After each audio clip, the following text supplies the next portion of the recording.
this in a dark room with people like me, writing strategies and policies. That's never changed anything. And I don't know about you, but I don't know anybody's life was improved because we got a policy and a strategy on the shelf. Tell me if I'm wrong, but I've never known it. So, what do? There's three key statutory roles of a board. One is to publish a strategic plan. We're in the process of doing that now, and in a minute I'll talk to you about our priorities. The way we've done this is, I like to call it the filter. You know, we go through a funnel. So in December we had a huge event with partners, citizens. We had about 200 people in the room over the Blues ground, and we talked about what are the big priorities for Birmingham, what's the data telling us, what's the information telling us, what's citizens telling us. And since then we asked for a small working group of citizens and providers, organisations from the city to come together over 3 meetings. We had our last one on Tuesday this week. And we've started to bring that down to build a business plan. And in between time, I went out to see as many citizens groups as I possibly could, including today, to talk about what they felt we should be doing. So the last 4 months I've been going out because I don't believe that the way forward is to have just one person on the panel of professionals. I don't think that works. I don't think it's fair on individuals to do that. So I think we as workers need to do the legwork. It's us that should be doing it. We need to be coming to you. We need to go out to citizens where people feel confident and comfortable, where people already are. And then we ask those questions. And that's the way we've got the answer to the strategy.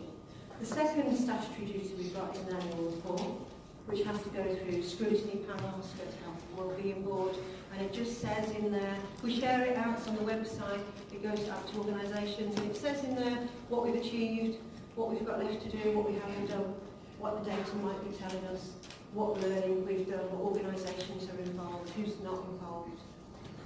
And finally, we have to conduct those safeguarding our reviews. And again, this for me, this is rubbish, really, because I don't think any of that is going to make anybody safe. And I don't think any of that is going to touch any vulnerable adult in the city, really. That's my personal view. I argued with it at the time, back in 2014, when the Care Act was being developed, and I'm still arguing about it now. I think the safeguarding board duties should be broader. They should be asking us, what are you doing about prevention in the city? What are you doing about early intervention?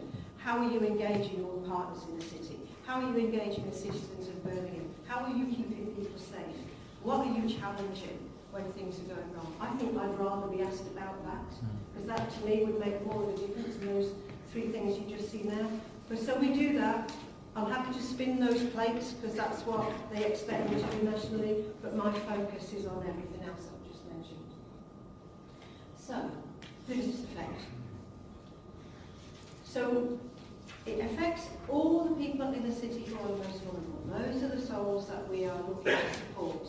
It will affect adults with care and support needs, so over the age of 18. But that doesn't mean that one of our priority focuses isn't transition, because that's still a cliff edge in the city. It's been a cliff edge for 30 years, and we still haven't got it right, sadly. We still know that kids at the age of 14 won't have an understanding, and their parents, and I met somebody last week at a citizens group I was at, was telling us that she is worried insanely the fact that her child with a learning disability has not got a plan yet, ready to move into adult services. She is not sleeping, she was telling me at the end of that meeting, with worry. I can't believe that's still happening here, but it's still happening here. It affects carers. So we do a lot of work with carers, and this last 12 months we had a real focus on supporting carers, because they too need safeguarding guidance, they need some knowledge, but also they need some help and support around themselves being safeguarding, because in many ways carers are equally vulnerable to abuse or to neglect and to self-neglect. But I'm sure those of you who are carers in the rooms, and myself I'm a carer, you know that you are always putting yourself to one side, and the focus of your attention is the person that you're looking after. So there's a lot of work that we need to do for carers. And finally, just around this, what we're doing around responses, and this is another reason for the partnership, is that I don't believe what we call is a Section 42 referral, which is basically a referral if you've got concern, real concern that somebody is at risk of harm or neglect. It's a safeguarding referral, it's called, and it goes into the City Council. But I don't believe that's the only place. So one of the other jobs we've been working on the last 2 years is to skill up all of those other organisations, because we wrongly, many years ago, started to say, if you see it, report it to the council.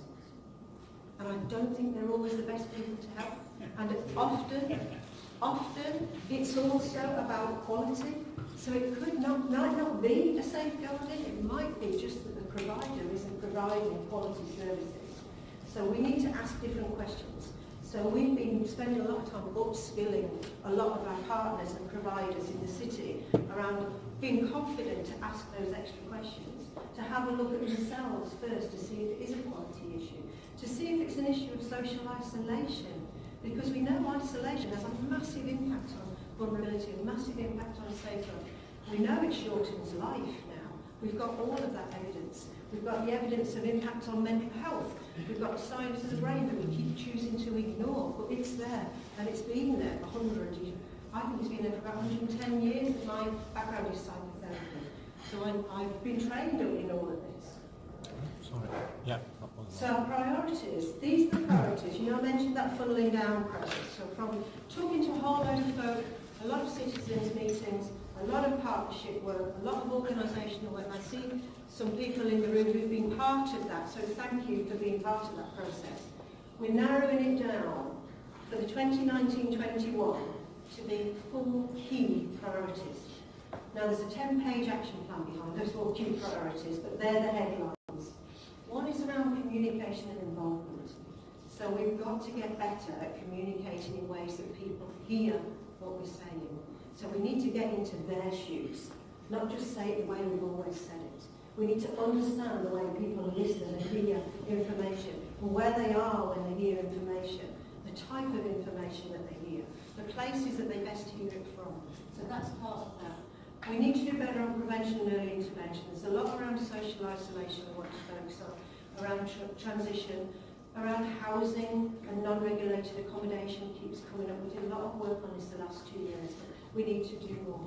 Around domestic abuse, around sexual exploitation and in general exploitation, because every stream of exploitation, whether it's child sexual exploitation, whether it's trafficking, whether it's modern day slavery, whether it's financial abuse, all of those threats come back to vulnerability, and often they come back to isolation. Because for the abuser to be successful, the person's got to be isolated. They didn't have anybody in their lives like you and me that was going to go, Fred, that's just not right. That's just not right. Don't get involved. They didn't have people around them to support them. So we are really championing this. Empowerment and enablement is around building community resilience. So working with the neighbourhood teams and the social work teams and the police teams and the fire teams and all of those voluntary and community organisations in our geographical areas to support the work and enabling the people to look after themselves, but also each other, and to notice who's in their community.